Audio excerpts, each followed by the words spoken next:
Yun, what's up sa inyo mga boss. Yan, salamat sa mga subscriber ko dyan. Sana mag subscribe pa kayo. Nandito ako sa ilalim ng truck, sa uluhan. Nag stencil ako ng mga number niyang chassis tsaka engine chassis.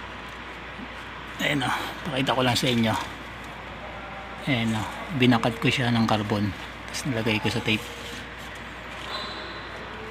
Madilim lang mga boss. Ayan, number yung chassis tsaka number ng engine.